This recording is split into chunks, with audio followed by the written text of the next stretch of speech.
Good morning, and welcome to the South Florida Tech Podcast, a weekly show where we bring you the awesome, innovative people building our South Florida tech community.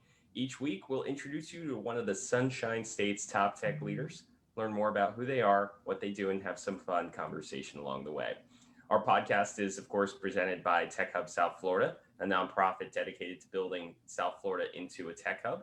And we are glad to be in partnership with Brainstation. So, of course, my illustrious co-host Joanna Mikkola here today. Say hi and tell us real quick what Brainstation is.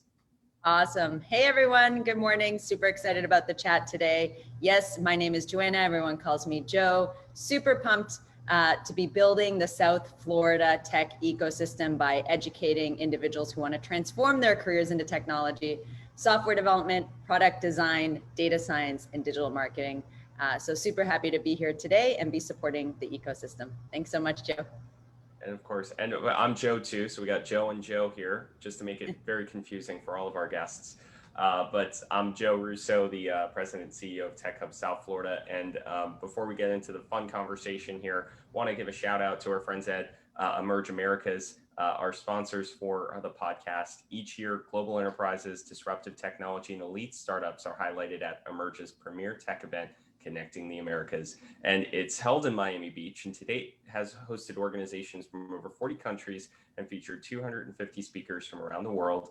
And they are working really hard to bring the best conference yet back in person next year. So kudos to that team over there, and looking forward to getting back in person with everybody.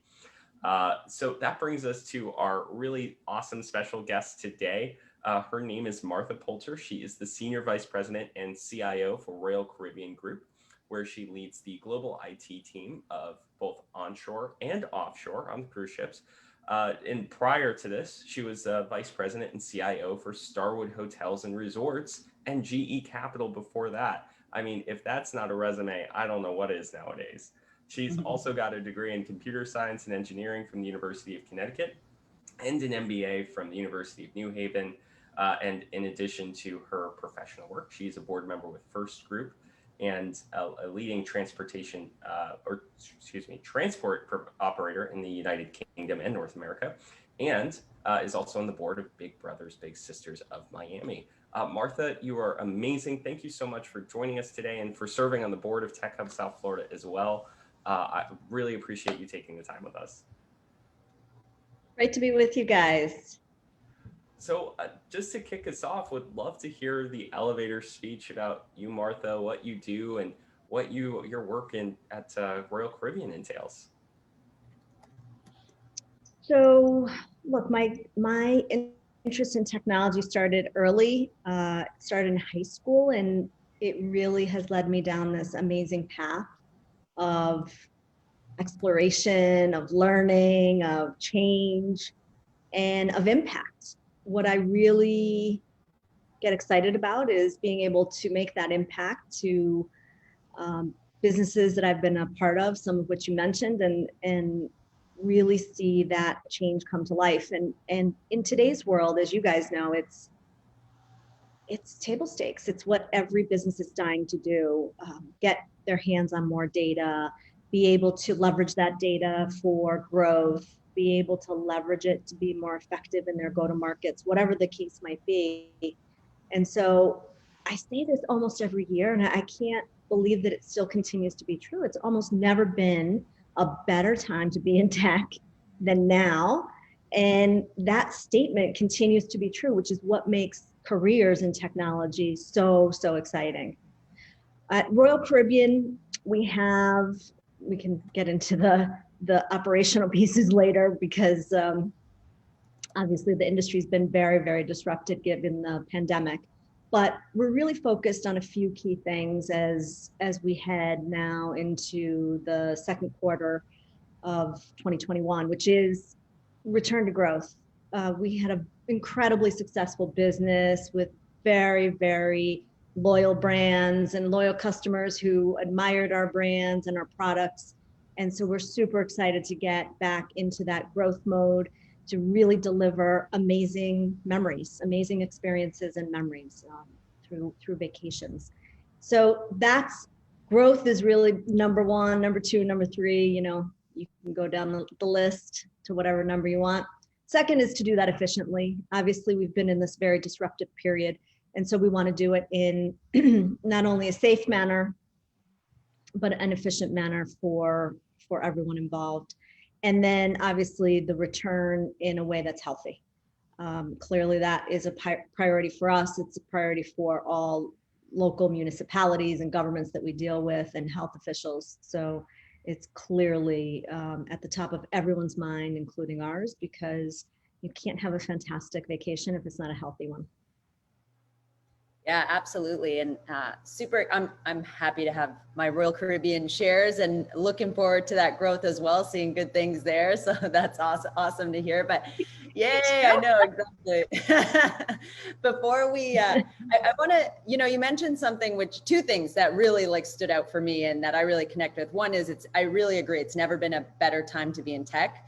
There's so much opportunity, which also means there's a huge opportunity to be inclusive and build a diverse team, diverse tech ecosystem. And, there's not that many women in computer science. I love that the other thing I loved is that you shared that you got into this early. You knew in high school that it was what you wanted to do. And I just thought it would be awesome to hear a little bit about that path. How did you know that computer science was for you? And maybe sharing a little bit from your journey, if there are other women or girls tuning in, how do they get involved in computer science? How do they go down? How do they start on a similar path to how you started? I think for most of us, look, my journey started so long ago relative to what we think of as modern technology today. And what's really interesting, I think, sadly, in many ways, the idea of how did you know computer science is still true today. I don't think kids know. I don't think people realize the power of their choices at such a young age, to be honest with you. I have kids now that are in their 20s, and I think about that for them. I really wonder, how do you know? How do you know at 18? How do you pick a path and then stick to it? So I guess the first thing I would say is, maybe you don't know, and maybe you try the things and then you find your way, and that's okay. There's plenty of people that have done that. For me, what happened was I love math and science, and I happened to have an opportunity to take a class in high school that was a coding class. And that was a novelty at the time. I took it as an elective because it was a novelty and I wanted to see what it was about. And it turned out what I really loved was that whatever I told the machine to do, it did, so I told it to do this, it did that. And it was linear. And so if you think about that, for people who are really tied to math and science, by and large, math has right and wrong answers. Computing has right and wrong outcomes. Science, again, has some art forms, but it leads you to conclusions. And so they have the common themes. So I would say, look, explore it. Explore all the different avenues of the kinds of things that have those tenets to it, where you would find a lot of satisfaction.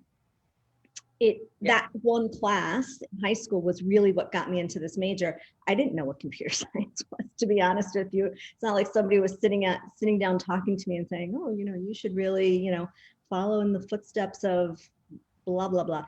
It was just, it interested me. I thought it was kind of cool. It was great that it had that kind of power. And it turns out, wow, the power that I had then, over 30 years ago in computing was nothing compared to what we have today.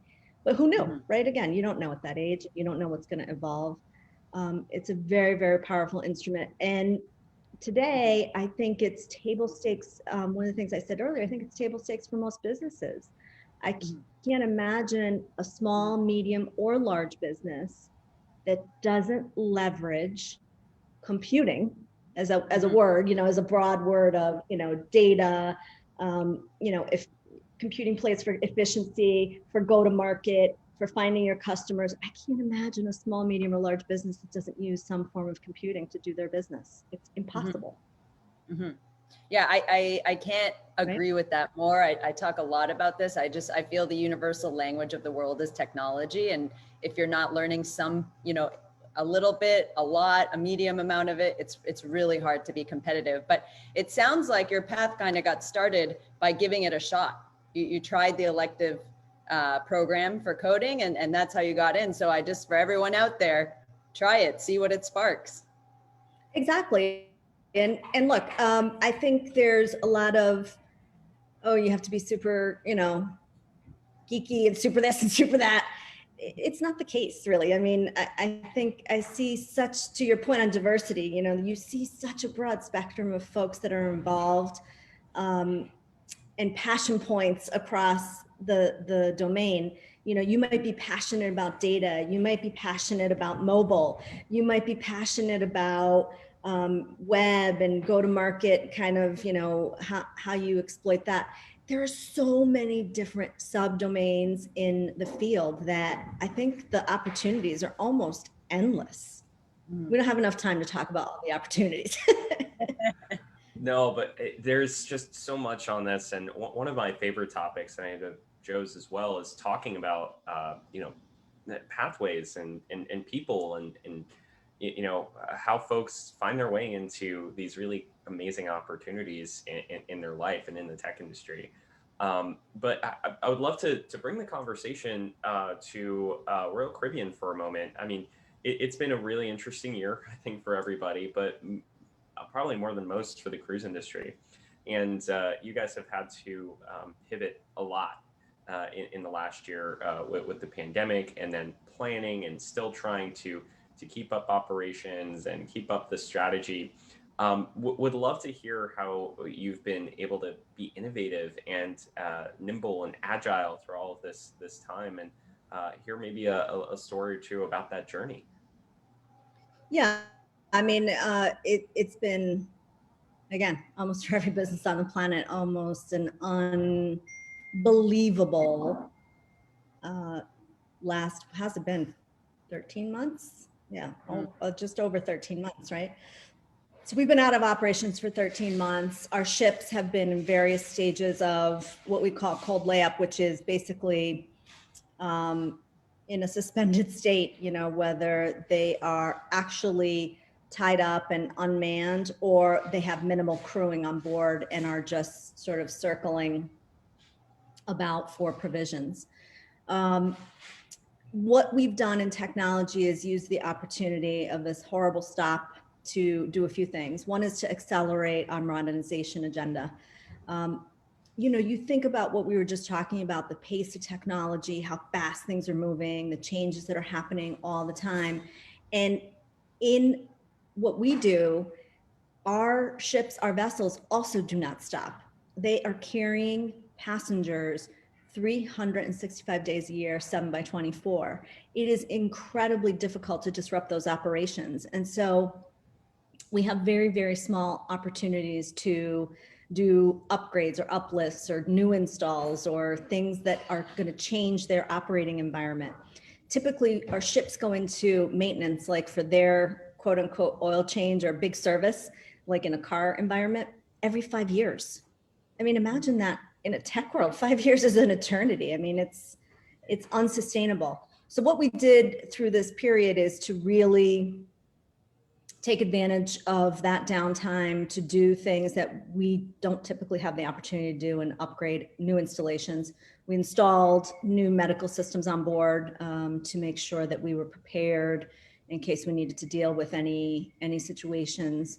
And we've been uplifting all of our protocols. And so protocols typically are maintained through a lot of data, and you know that you're following the protocol through the gathering of data. And so that data gathering entailed new systems development, new ways that the crew are going to follow and engage with guests and engage with their processes. So anyway, all those installations typically we do on board. Typically we fly people, and especially the first few ships, we bring them out and we say, okay, Joe, you're going to own the first 2 ships. You're going to install this capability. You're going to train, you're going to watch, you're going to see how folks are interacting with the technology. We couldn't do that. obviously, not only because there's not guests on board, but because there's minimal crewing and nobody was able to travel. So we had to come up to your question, Joe, on innovative techniques. We had to do all of this work remotely through remote hands and eyes and ears. So some of it did require physical hands that we had, an IT manager on board that was able to be our remote hands. But really because they weren't dealing with guests, which is their primary job, and crew, which is, really the essence of what they do, we were able to sort of second them and ask them to work on our shared corporate agenda. So it was a brand new way of working. We did innumerable amount of changes, which is both exciting, exhilarating, and sort of scary, all at the same time, because it's not typically what you try to do, but it's really, really exciting. And this brand new way of working has made us rethink how we're going to go forward. What the things that we were doing, do we need to be doing them that way? And if not, why? And really sort of question our release cycles, our methods, our interaction with the crew members, the IT crew members in particular. Every ship has IT crew members, IT specialists, how we interact with them. And we think that's a really exciting proposition for us. When an employee travels on a ship, so you're more we eat up a guest. We are, we eat up a guest cabin, and that's revenue. So it's a real cost benefit to us not traveling and not being on board, to be honest with you. So it's super exciting. Yeah, I feel like the pandemic has really gotten everyone to look at these lemons we've been handed and try to make some lemonade, which it definitely sounds like, Royal Caribbean is leveraging all of that. Would you say that this new, is that a strategic move to, have a competitive advantage? How else are you leveraging, data, technology to have that competitive advantage? So even though you're not sailing right now, is that, has Royal Caribbean really doubled down on what is your competitive advantage, how you're going to leverage it, particularly with the use of technology? 100%. And, I talk a bit, just now I was really focused on ships, but we're doing the same thing on shore. And to your question, Joe, I think the point on shore is, how are you finding the right customers for the right product at the right time, and doing that in the most efficient way? And we have so much information, in our business model. Think about it. You live with us. You live in our product for days. What other business has that? And think of all of the data that we, if we're smart, and I think we are, how you gather that, and then how you harness that, and then how you put that to work. And so it's exactly, to your point, what we've been working on, what we plan to go to market with. And we do think it will be a competitive advantage in the sense of not only satisfactory for customers, because it will give them more of what they want, but it's easier for our travel partners who do business with us, and it's easier for us. Yes, absolutely. Just getting off mute there for a second. That was a quick that was a quick one there. So you've had this really successful track record and have built amazing teams and great cultures. I mean, whenever somebody hears the name Royal Caribbean, I think it's just nothing but exuding a positive experience. And the technology is a huge part of that. But how are you able to build the team through that? And how are you able to lead the team through that, right? I mean, I think when people see something like a Disney World or a Royal Caribbean, they're just like, oh, wow, this is nice. But there's so much that goes into that. And the people side of it is huge. I'm curious about your perspective there. You have an out of the gate advantage. It's interesting, the comparison with Disney, because I think it's very, very fair. And there, like I said to you before, there are few companies that what they do for work is they do fun. I mean, sort of stop and think about that. What other companies say there exist? I mean, how many could you name? And it's a limited amount, right? There's probably gaming companies, but of scale, of substance and scale, there are very few that what they do is deliver fun. And I remember I was interviewing one of our brand presidents, just like, Martha, what we do is fun. You know, he was in my face like, wow, what we do is fun. And he's right, you know, it is fun. And so I think that piece attracts people. It's like a light with bugs, you know, it draws people because it's not pervasive. You know, you don't look sort of at the hiring landscape and say, oh, you know, every place I can go to, I can think of that in that way. And so we have a tremendous amount of loyalty in our employee base. More than I've seen, and passion, just a raw passion for the brands, like I said, the product, the experience, making sure we deliver fantastic experiences in a way that's, you know, it's just different than financial services. It's different than, you know, other places I've worked because of the sheer power of what we do, of the brand, and what we're focused on delivering. Yeah, it's pretty cool to be, you know, I've never thought about it in the manner of it's a product that you live in for multiple days. And so of course, if it's not fun, no one's going to want to come back. So that's a great way to think about it. And, you know, I mean, I want to come work there. That sounds great. I love my job. I love what I'm doing now. But I mean, for anyone who's listening, it's a great pitch. Sounds like a great environment.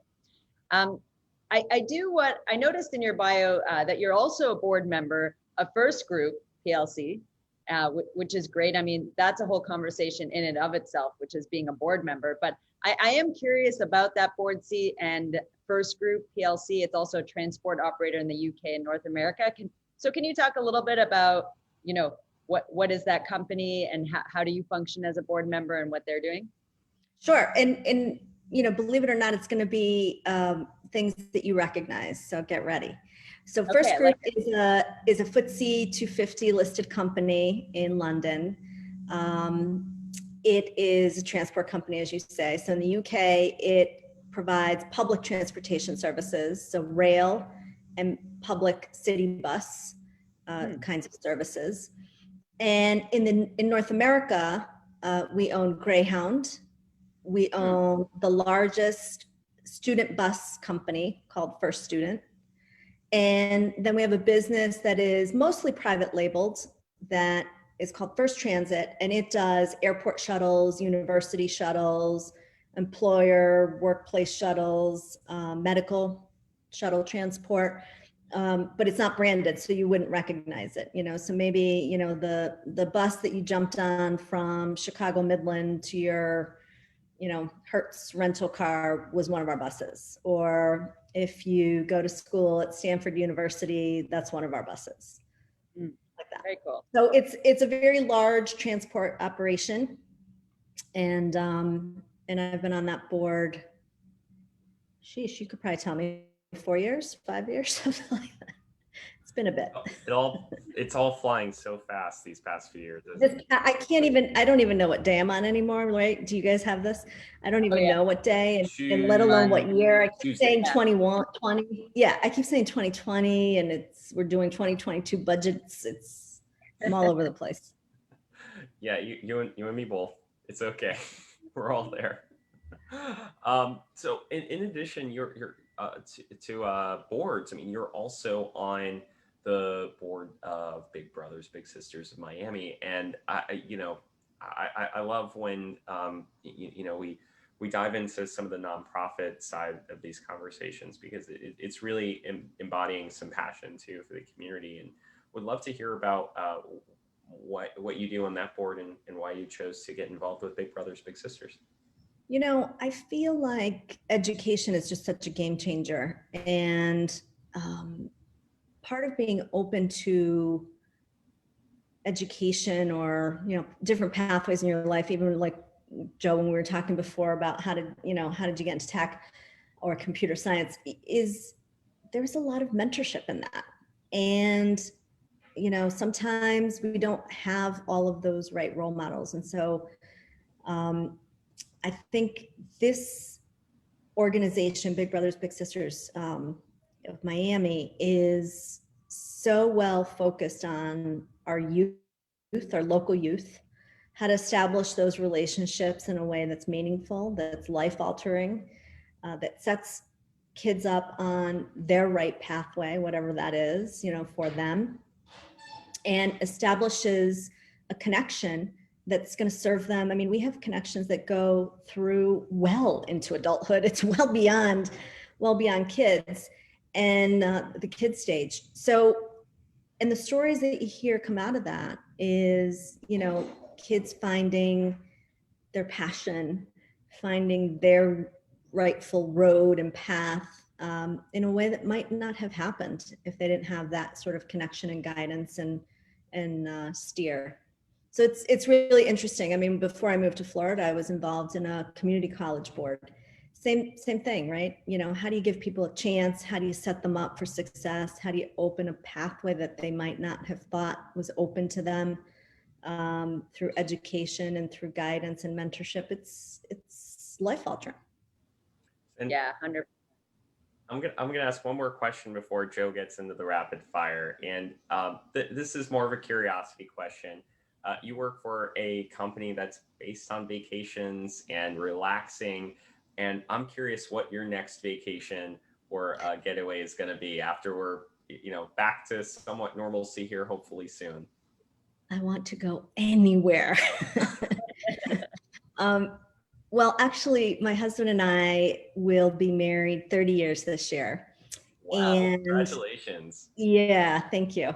And we have been talking about this. And so, thinking about what are the options, what would we like to do? And so I'm going to go with what we would like to do, because I don't know if it's going to be possible, but we would like to go back to the Amalfi Coast in Italy.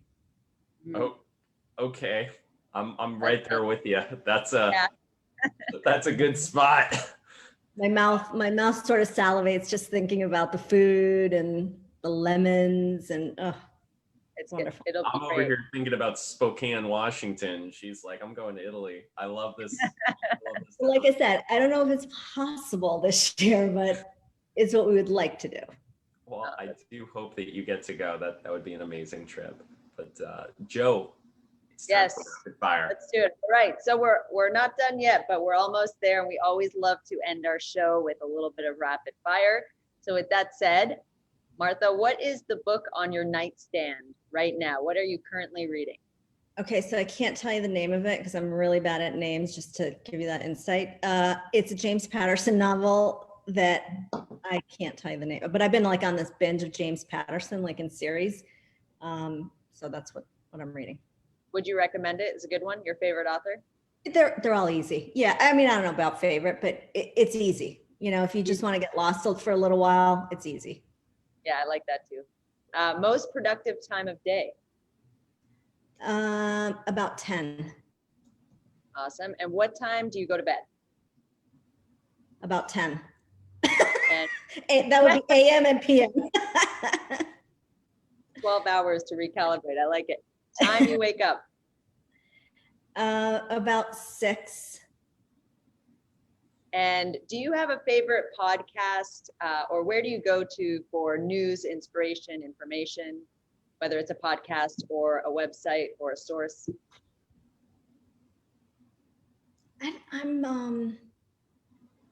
There's a word in Spanish called that talks about a hummingbird that kind of picks at different flowers. And I don't have kind of one source. I like going to a bunch of sources. And what makes me think of it when you ask that is that word.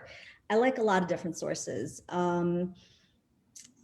I tend to I really like the Wall Street Journal, to be honest with you. I find it doesn't get too skewed in one way or another. And I think it's very grounded to business, even in the areas of what's happening around the world, which really affects all of us as business leaders. So I like that as sort of my grounded middle, but I like going to the Apple News section and kind of seeing the myriad of things that come together and get curated and come together. That's probably my go-to. Like it. Awesome. And do you have a motto, a mantra, or an inspirational quote that you come back to, that you live by, that inspires you? And what would that be? Probably the golden rule: do unto others as you would have done unto you. That's great.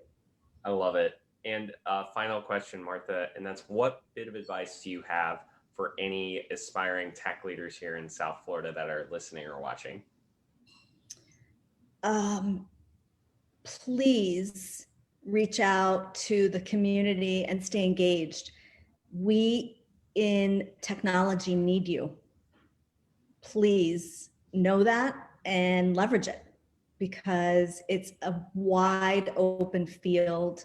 You will find your passion for sure. Awesome. Martha, thank you so much for talking with us here today. I am looking forward to my first cruise on Royal Caribbean at some point in the future. Thank you to all the work that you do, either with Tech Hub South Florida, with Big Brothers. I mean, just being part of the community. Your leadership means so much for us. And I want to give a shout out to Joe real quick, and Brainstation. We talked about them for a moment before, but also, educating our next generation here for our tech industry. You guys do so much work too. So check out Brainstation and formerly Wyncode, as we mentioned before. And thank you guys so much for helping me start my morning today. I always enjoy the Tuesday podcast because there's always a fun conversation, and this was a special one. So thank you all so much, and enjoy the rest of your Tuesday. Thank you. Good to be with you. Bye, guys. Bye. Bye.